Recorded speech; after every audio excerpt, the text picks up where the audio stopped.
바로가 꾼 꿈을 요셉이 해석한 대로 7년 풍년과 또 7년 흉년이 이어지게 되었습니다. 7년 풍년이 끝나고 흉년 3년째 되는 해에 이집트와 가나안 땅에 먹을 것이 떨어지게 되었어요. 마침내 야곱의 아들들은 양식을 구하기 위해서 애굽에 왔다가 총리가 되어 있는 동생 요셉과 극적인 상봉을 하게 됩니다. 결국 하나님의 계획대로 야곱의 자손 70여 명이 애굽으로 이민을 오게 되었습니다. 자, 그리고 그곳에서 그들은 몇 년을 더 살아야 한다고 하나님께서 말씀하셨습니까? 예, 맞습니다. 하나님께서 야곱에게 말씀하신 대로 애굽 땅에서 400여 년을 더 머물러 있어야 한다 말씀해 주셨죠. 그들은 400여 년 동안 거대한 민족으로 성장할 때까지 살아야 했던 것입니다. 그리고 무엇보다도 혼혈 민족이 아닌 단일 민족으로 성장하도록 하기 위해서 고센 땅 변방에서 애굽 사람들이 혐오하는 목축업이라는 장치로 보호받을 수 있었던 것이죠. 자, 이것은 정말로 오래전부터 준비된 하나님의 치밀한 계획 속에 이루어진 성과라고 볼 수 있습니다. 하나님의 계획은 야곱의 가족들을 극심한 기근 속에서 살려내는 것이었고, 또 아울러 기근에 시달리게 된 애굽 백성들을 살려내는 계획이었습니다. 그리고 400년 뒤에 애굽을 나오게 되는 히브리 민족을 바로 제사장 나라 백성으로 만들어내기 위한 밑그림이었다라는 것을 우리가 알고 말씀을 더 읽어 나가야겠습니다. 우리는 성경을 읽으면서 늘 생각해야 할 것이 있습니다. 우선 이 성경을 대하게 되는 첫 번째 독자에게 무엇을 가르칠 목적으로 썼는지를 알아야 되는 거예요. 자, 예를 들면 창세기라는 성경을 제일 처음으로 읽게 될 사람은 누구였을까요? 제일 처음으로 읽게 될 사람들은 당연히 출애굽 세대 내지는 만나 세대가 제일 처음으로 읽게 될 것입니다. 그래서 창세기를 쓰고 있는 모세가 그들에게 무엇을 가르칠 목적으로 이 성경을 남기게 되었는지 우리가 이해하고 읽어야 한다는 것입니다. 그리고 두 번째, 이 책을 읽고 있는 오늘, 지금 우리들은 이 본문의 말씀을 통해서 무엇을 배우고 깨달아야 할지를 알아야 합니다. 성경에 쓰여진 말씀이 단순히 그 시대 사람들이 겪었던 흥미진진한 이야기 정도로만 아는데 그쳐서는 안 되는 것이죠. 그 이야기가 오늘 나에게는 무슨 의미로 다가오는지를 배울 수 있어야 되는 거예요. 자, 그래서 오늘 우리가 나누게 될 본문 말씀 속에서도 분명한 하나님의 음성이 있을 줄로 믿고 공부해 보도록 하겠습니다. 자, 오늘 우리가 읽지는 않았지만 창세기 47장 13절에 보면 기근이 더욱 심해져서 먹을 것이 다 떨어졌다 이렇게 얘기하고 있습니다. 아마도 흉년이 시작된 지 6년째가 되었을 때 벌어진 이야기가 기록되어 있는 것 같아요. 자, 그런데 13절, 14절, 또 15절을 읽어보면 반복적으로 쓰여져 있는 단어가 있어요. 그것은 바로 애굽 땅과 가나안 땅을 하나로 묶어서 상황을 설명하고 있다는 얘기입니다. 즉 애굽 땅과 가나안 땅 모두가 기근으로 황폐화되었음을 알리고 있는 것이죠.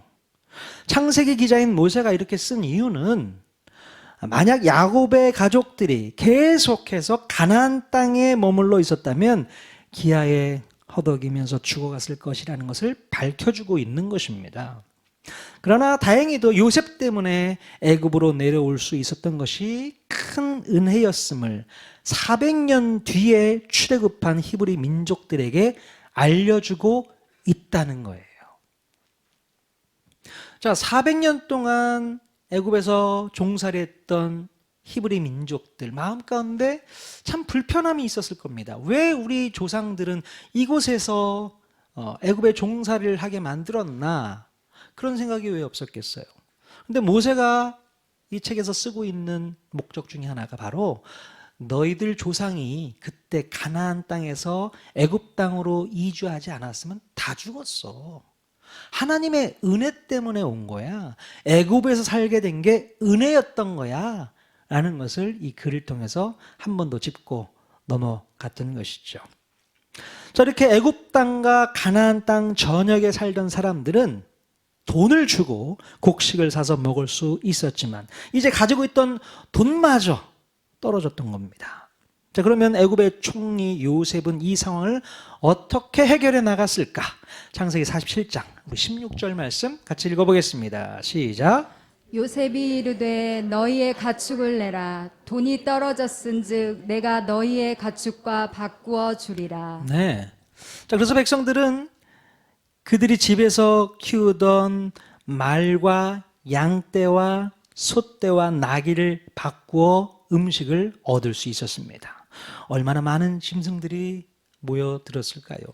애굽 전역에 있는 가축들이 다 모였을 겁니다. 왜냐하면 그 가축을 팔아서 음식을 얻었기 때문에 그 가축들이 다 한데 모여 있었겠죠. 자, 그렇다면 요셉은 이 가축들을 받아서 어떻게 했을까요? 자, 이제부터 이 가축들은 당연히 왕실 소유의 재산이 됩니다. 자, 그러면 바로의 재산이 된 이 가축들은 어디로 모여들었을까요? 어떻게 이렇게 잘 아시나? 고센 땅으로 모였습니다. 왜 그랬을까? 우리 지난주에 살펴본 창세기 47장 6절 말씀 같이 한번 읽어보겠습니다. 시작. 애굽 땅이 내 앞에 있으니 땅의 좋은 곳에 내 아버지와 내 형들이 거주하게 하되 그들이 고센 땅에 거주하고 그들 중에 능력 있는 자가 있거든 그들로 내 가축을 관리하게 하라. 네, 우리 지난주에 살펴봤던 것처럼 요셉의 형들이 이제 애굽 땅에 내려와서 바로를 접견할 때가 있었잖아요. 그때 나누었던 이야기, 그때 바로가 형들에게 이런 얘기를 했었죠. 애굽의 바로가 요셉 총리에게 그 받았던 은혜에 보답하고자 처음 만난 요셉의 형들에게 무엇을 선물로 주었습니까? 바로 고센 땅에서 머물게 해줬고요. 또 왕실의 가축들을 관리할 수 있도록 일거리를 제공해 주었던 거예요. 물론 그때까지만 해도 어쩌면 이 일은 작은 일거리에 불과했을지 모릅니다. 자, 그런데 애굽의 온 가축들이 다 고센 땅으로 모여들면서 요셉의 형들은 대박 난 거죠. 예. 원래 야곱의 가족들은 농산일을 하지 않고 목축업을 주업으로 했기 때문에 이 흉년 중에도 호황을 누릴 수 있게 되었던 거예요. 우리나라에서도 그런 적이 있었잖아요. 코로나가 처음 터졌을 때에 다 힘들고 어렵게 살았는데 호황을 맞이한 몇몇 분야가 있었지 않습니까? 특별히 마스크 사업을 하시는 분들이 대박을 누렸잖아요. 지금 그 상황이 야곱의 아들들에게 이루어졌던 겁니다. 당연히 일거리도 많아졌기 때문에 애굽 사람들을 고용해서 알바를 썼을 것이다. 이렇게 저는 추측을 해봅니다. 어쩌면 이때 이 목축업에 대한 애굽 사람들의 편견이 깨졌을 거라는 생각도 해보게 돼요. 원래 애굽 사람들은 목축업을 하는 사람들을 꺼려하고 혐오했었지만 아마도 이때 당시에 목축업이 가장 선호하는 직업이 되었지 않았을까? 그렇게 생각해 볼 수 있어요. 원래 요셉의 형들이 처음 애굽에 도착했을 때에 어쩌면 요셉의 형들은 자기들을 대하는 요셉의 태도에 조금은 섭섭했을 거예요. 아니, 내 동생이 애굽의 총리가 되었는데 이제 고생 끝, 행복 시작이다. 떵떵거리면 잘 살아보자. 내 동생이 애굽 총리야. 이러면서 애굽의 가장 번화한 도시에 와서 살게 될 줄 알았는데 웬걸요. 가장 멀리 있는 고센 땅 변방에서 목축업을 하라고 하니 마음이 속상했을 거예요. 말은 못하겠고. 자, 그런데요, 이런 상황이 벌어지게 될 줄은 그들은 꿈에도 생각하지 못했을 겁니다. 이렇게 애굽에 와서 잘 살 수 있게 된 것이 이건 당연히 하나님의 은혜다라고 그들은 생각했을 것입니다. 창세기 47장 27절 말씀 같이 읽겠습니다. 시작. 이스라엘 족속이 애굽 고센 땅에 거주하며 거기서 생업을 얻어 생육하고 번성하였더라. 네, 이스라엘 족속이 애굽 고센 땅에 거주하며 거기서 생업을 얻었고 생육하고 번성했다. 모세가 한 번 더 지적해 주고 있는 것입니다. 그들이 불평, 불만 속에 살았던 것이 아니고 하나님의 은혜 가운데 생업을 얻어서 생육하고 번성할 수 있는 복을 누리게 되었다라는 이야기입니다. 제가 어제 한 집사님과 통화를 하면서 그런 상담을 했었습니다. 우리 아이가 공부는 안 하고 노는데 정신이 팔려서 너무 힘들다. 어떻게 했으면 좋겠는가 그런 상담을 했어요. 저희 집에도 마찬가지인데요. 그런데 그런 얘기를 했습니다. 너무 세상에서 요구하는 것만 우리가 따라가서는 안 된다. 물론 세상 사람들은 당연히 공부 잘해서 좋은 학교 들어가야 돼. 또 좋은 학교 나오면 좋은 직장 들어가야 돼. 그런 어떤 짜여진 틀 안에 우리가 살아야 된다고 생각하는데 그렇지 않다는 거죠. 많은 사람들이 어쩌면 요셉의 형들은 고센 땅 가서 목축업하는 게 별로 좋지 않은, 흔쾌히 생각하지 않을 수 있어요. 그런데 결국 보세요. 하나님께서 그들에게 다른 방법으로 또 다른 계획으로 은혜를 부어주시잖아요. 모르는 일입니다. 하나님이 하시는 일은 인간의 생각과는 전혀 달라요. 놀라운 반전의 역사가 있는 줄로 믿습니다. 그러니 그때 하나님 말씀에 순종하며 살아가는 게 복된 것이다 라고 말씀을 드렸어요. 너무 내 의지와 내 생각과 내 계획에 껴맞춰서 이끌어가지 말고 하나님께 맡기십시오. 하나님께 의지하십시오. 하나님께서 인도하실 겁니다. 그렇게 말씀을 드렸습니다. 집에서 우리 자녀들을 키우는 가정에 그런 마음을 가지고 우리 아이들을 잘 키웠으면 좋겠습니다. 하나님께서 대박나게 하실 겁니다. 아멘. 그 대박은 단순히 물질적인 대박이 아니고요. 하나님의 자녀로서 복받는 귀한 자녀들이 되어질 거다. 저는 믿습니다. 그 믿음 가지고 도전하시길 바랍니다. 자, 이제 가축을 팔아 곡식을 얻은 애굽 백성들은 한동안 버틸 수 있었어요. 자, 그런데 그것도 잠시뿐. 당연히 음식은 다 떨어지고 또 먹을 것이 없게 되었어요. 자, 47장 18절 말씀 같이 읽겠습니다. 시작. 그 해가 다 가고 새 해가 되매 무리가 요셉에게 와서 그에게 말하되 우리가 줍게 숨기지 아니하나이다. 우리의 돈이 다하였고 우리의 가축대가 주께로 돌아갔사오니 주께 낼 것이 아무것도 남지 아니하고 우리의 몸과 토지뿐이라. 네, 그 해가 다가고 새 해가 되었다는 거예요. 이 새해는 아마도 흉년을 맞은 지 7년째 마지막 해가 되었을 거라고 추측할 수 있습니다. 자, 이렇게 애굽 백성들은요, 볼멘 소리로 자신들의 형편을 토로했습니다. 그리고 이제 땅이라도 팔아서 먹을 것을 얻게 해달라고 요청하기까지 했습니다. 요셉은요, 그때를 기다렸다는 듯이 그들에게 먹을 것을 주고 토지를 받게 됩니다. 그리고 그 땅은 100% 바로의 이름으로 소유권 이전을 하게 됩니다. 자, 애굽의 바로는요, 요셉 총리 덕분에 가장 부유한 왕권을 유지할 수 있게 되었어요. 애굽의 모든 돈과 또 애굽의 모든 가축들과 이번에는 모든 토지까지도 차지할 수 있게 되었습니다. 물론 풍년 7년 동안에는 왕실의 재정으로 곡식을 다 사들이나 허리가 휘어질 정도로 힘들었을 테지만, 자, 이제 흉년이 계속될수록 왕실의 국고는 차고 넘치는 놀라운 일들이 벌어졌던 것입니다. 자, 어떻게 보면 요셉의 이 태도를 보게 되면요, 여러분 마음이 좀 불편하게 느껴질지 모르겠습니다. 저도 처음에 성경 읽을 때는 야, 어떻게 이렇게 요셉이 이럴 수가 있을까? 지금까지 요셉 좋게 봤는데. 어?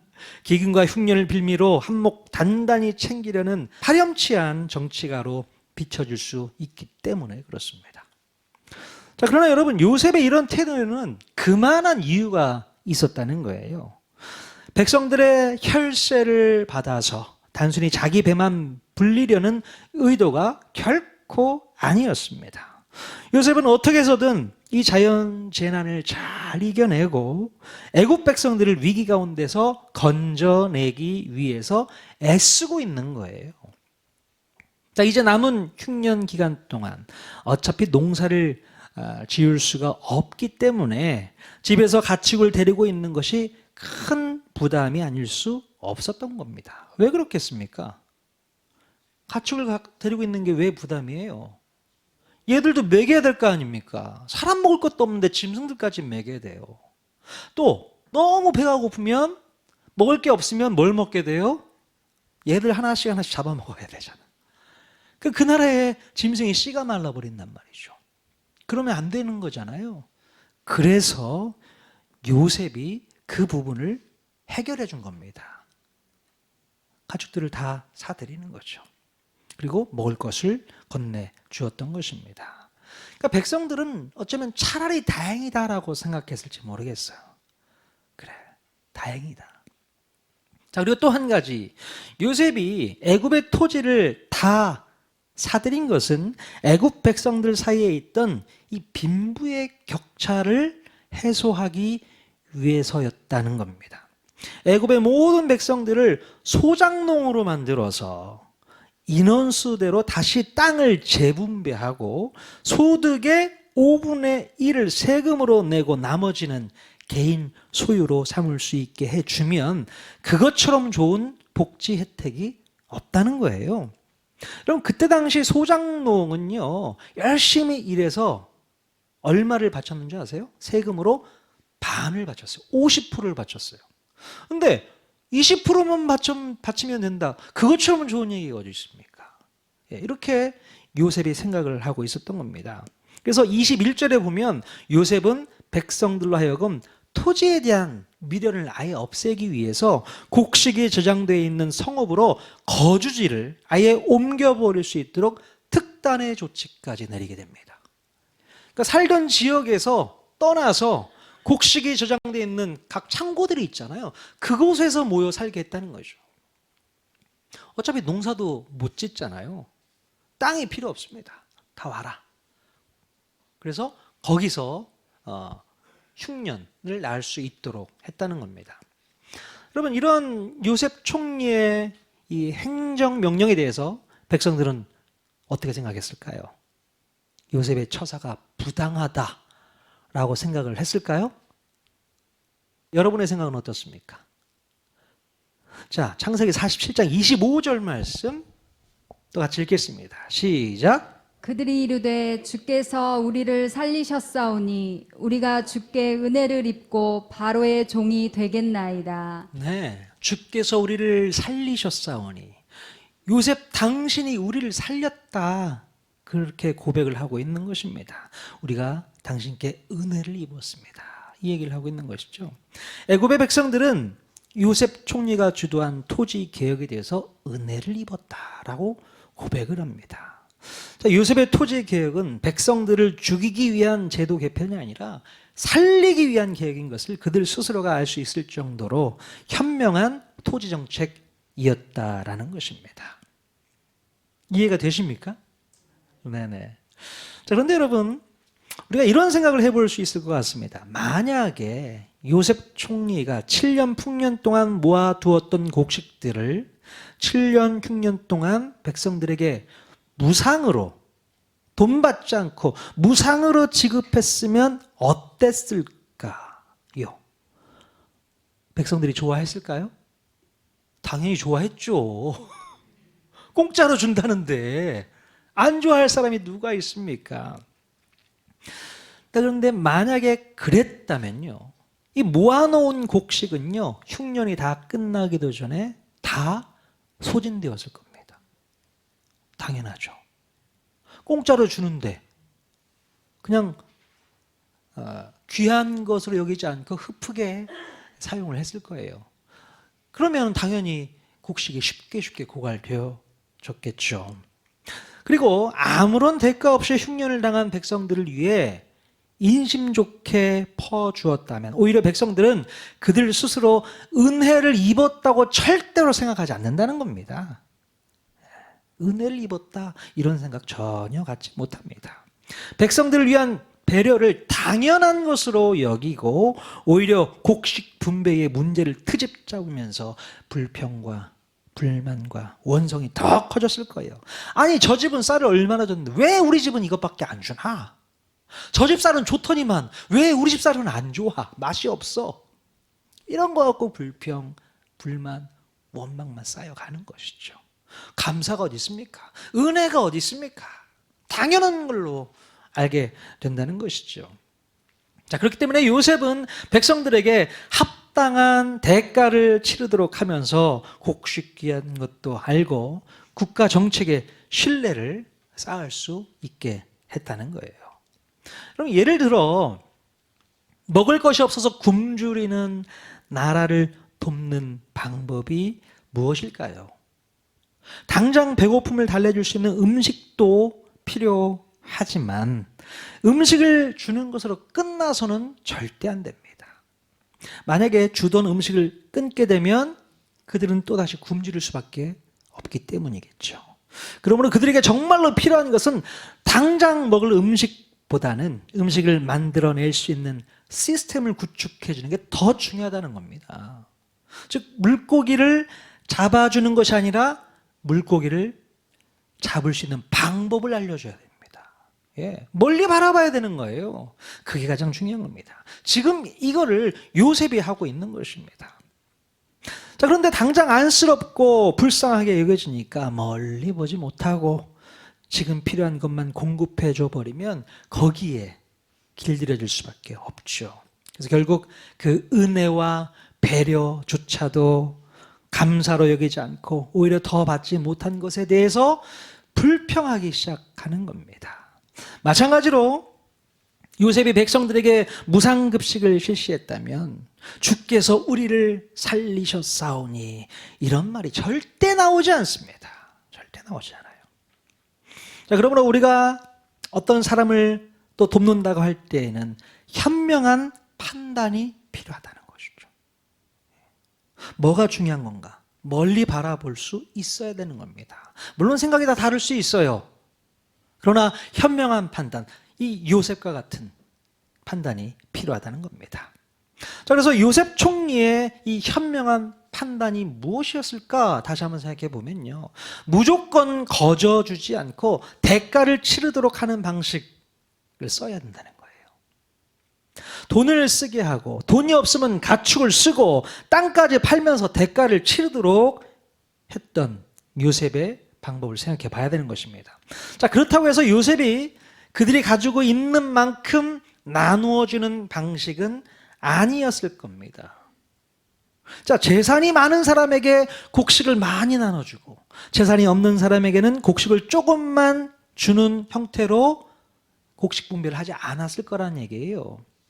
자신의 전 재산을 다 내놓았을 때에 그 해를 버틸 수 있는 곡식의 분량을 주지 않았을까 싶습니다. 그러니까 많은 사람은 많이 가져가고 적은 사람은 적게 가져간다? 그게 아니고요. 전 재산을 다 바쳤을 때에 그 해를 살 수 있는 곡식을 주겠다는 얘기입니다. 마치 마태복음 20장에 보면 이런 말씀이 나옵니다. 장터에 놀고 있는 사람들을 불러드리죠. 포도원 주인이요. 그래서 오전 9시에 일하게 하고 또 오후 12시에 일하게 하고 또 오후 3시에 오후 5시에 일하게 합니다. 나중에 품삯은 얼마씩 줘요? 똑같이 한 데나리온씩 주잖아요. 물론 불평도 있었겠죠. 하지만 우리 약속한 거 있잖아. 한 데나리온. 그 개념이 바로 여기서 나오지 않았을까 생각이 되어지는 거죠. 자, 이렇게 요셉은요 애굽의 토지법을 새롭게 세웠고 그 토지법이 오늘날까지 내려왔다고 26절에 그렇게 기록하고 있습니다. 자, 여기서 기록하고 있는 오늘날까지란 언제를 말하는 겁니까? 언제를 말하는 걸까요? 당연히 이 글을 기록하고 있는 그 시점일 겁니다. 그 시점은 언제였어요? 바로 400년 뒤에 모세가 히브리 민족을 데리고 출애굽했을 당시를 의미하는 겁니다. 그때 창세기가 쓰여졌잖아요. 자, 그러니까 애굽에서는 요셉 총리가 없었음에도 불구하고 그때까지 여전히 5분의 1 토지법이 시행되고 있었다는 겁니다. 꽤 오랜 시간이 지났잖아요. 그럼에도 불구하고 그 토지법이 유효했었다는 것이죠. 자, 여러분, 이 글을 쓰고 있는 모세는요, 요셉 총리가 새롭게 개편한 5분의 1 토지법이 좋은 법이라는 것을 알려주는 거예요? 나쁜 법이라고 알려주는 거예요? 좋은 법이다. 탁월한 법이다. 그러니 지금까지 유지하고 있는 것이 아니냐, 그렇게 얘기를 하고 있는 것입니다. 당연히 좋은 법이기 때문에 애굽에서 지금까지 이어온 것이다 라는 얘기를 쓰고 있는 것입니다. 여러분, 이 5분의 1 토지법은 땅의 소유권이 누구의 것으로 되어 있습니까? 이 땅의 소유권은 바로에게 있는 거잖아요. 그죠? 하지만 경작권이 백성에게 넘어가 있는 것입니다. 그리고 수확의 5분의 1은 바로에게 상납하고 5분의 4는 본인이 챙기고. 그죠? 자, 이 법이 애굽 백성들에게는 너무 좋은 법으로 여겨졌기 때문에 400년 동안 지속된 것이죠. 자, 그래서 모세는요, 이와 비슷한 법을 제사장 나라의 법으로 채택해서 앞으로 운영해 나가겠다는 의지를 보여주고 있는 것입니다. 자, 모세는요, 만나 세대들에게 앞으로 너희들이 가나안 땅에 들어가게 되면 땅 분배를 받게 될 것인데 이 땅 분배의 원칙은 각 가정별로 인원수대로 분배하겠다. 그 얘기를 하고 있는 것이잖아요. 그리고 그 땅은 자신의 소유가 아니고 누구의 소유라고요? 하나님의 소유라는 것을 알아야 한다는 겁니다. 물론 경작권을 가지고 있지만 소득의 10분의 1은 하나님께 드려라. 이 얘기를 애굽의 토지법에서 끌어온 겁니다. 요셉이 정했던 토지법을 가지고 제사장 나라의 법으로 만들어 냈다는 것이죠. 여러분, 지금 모세가 만나 세대들에게 강조하고 싶었던 것이 무엇일까요? 이 만나 세대들은 이 성경을 지금 읽고 있는 그 세대들이잖아요. 그들에게 가르쳐주고 싶었던 내용이 뭘까? 자, 원래 처음부터 너희의 소유는 아무것도 없음을 기억하고 욕심부리지 말라는 얘기입니다. 욕심부리지 마. 너희가 분배받게 될 땅은 원래 하나님의 것이었고 오직 그 땅에서 살 수 있도록 주신 은혜를 기억하기 위해서 수확의 10분의 1을 드리는 것은 마땅하다. 그리고 늘 하나님께 감사하는 마음으로 제사를 통해 제물을 올려드리라는 것을 강조하고 싶었던 것입니다. 그래서 땅 분배를 해주잖아요. 물론 그 땅은 내 개인 소유가 아니고 하나님 겁니다. 하지만 그 땅을 경작을 해야 뭘 얻을 수 있어요? 하나님께 올려드릴 수 있는 제물을 올려드릴 수 있는 거 아니겠습니까? 예. 그 제물을 얻어서 하나님께 올려드릴 수 있게 해야 된다. 여러분, 모세가 백성들에게 가르쳐주고 싶었던 것은 바로 이겁니다. 하나님의 은혜를 경험하기 위해서는 반드시 너희들의 희생이 필요하다는 얘기를 하고 있는 거예요. 은혜를 경험하기를 원하냐? 희생해야지. 헌신해야지. 드려야지. 그 얘기를 이 본문 말씀에서 얘기하고 있는 겁니다. 그냥 무조건 은혜로 퍼주면 좋을까? 아니요. 반드시 대가가 치러져야 한다는 겁니다. 나의 희생과 나의 애씀과 나의 노력이 필요하다는 것이죠.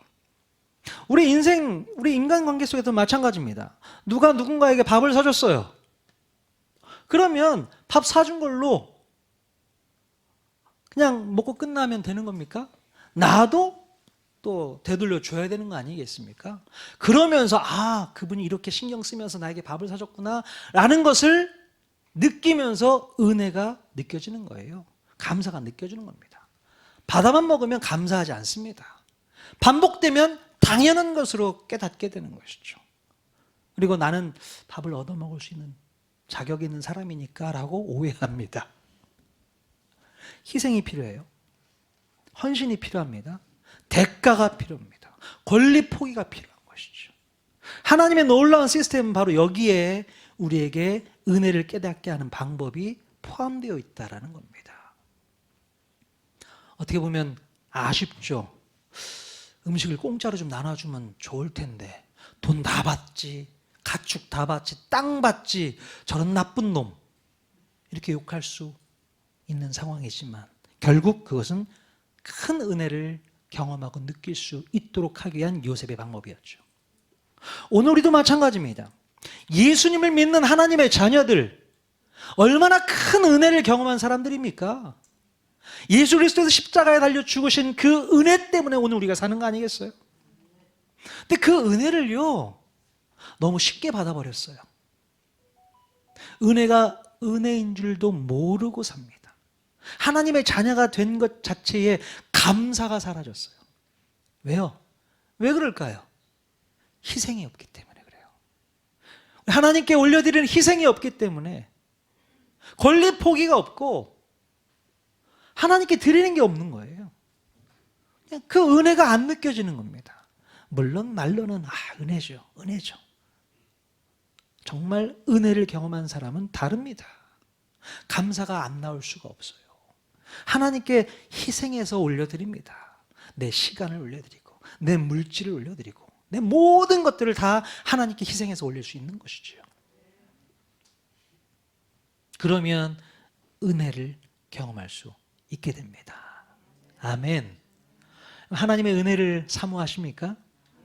하나님의 은혜를 받기를 원하십니까? 그냥 하늘에서 떨어지지 않습니다. 예배 가운데 하나님의 은혜가 있기를 원하십니까? 그냥 떨어지지 않아요. 희생 제사를 드린다는 게 뭐예요? 자기의 가슴을 찢고 자기의 마음을 찢는 희생과 헌신이 있어야 되는 겁니다. 그 예배를 하나님께 드릴 때에 하나님께서 우리 마음 가운데 충만한 은혜를 부어 주시게 되는 겁니다. 대가를 지불하십시오. 거저 가져가려고 하지 마십시오. 예수님의 십자가는요 그냥 쉬운 가격산 복음이 아니에요. 여러분이 그 가치를 더 높여주셔야 됩니다. 그냥 헐값에 넘겨진 그런 값싼 은혜가 아니라는 거예요. 예수 그리스도의 십자가 앞에 여러분들이 하나님 앞에 헌신하여서 희생하여서 올려드릴 때에 그 은혜는 오늘 우리에게 충만하게 임하게 될 줄로 믿습니다. 그 은혜 가지고 한 주도 승리하며 살아가는 저와 여러분 모두가 다 될 수 있기를 주님의 이름으로 간절히 축원드립니다. 아멘.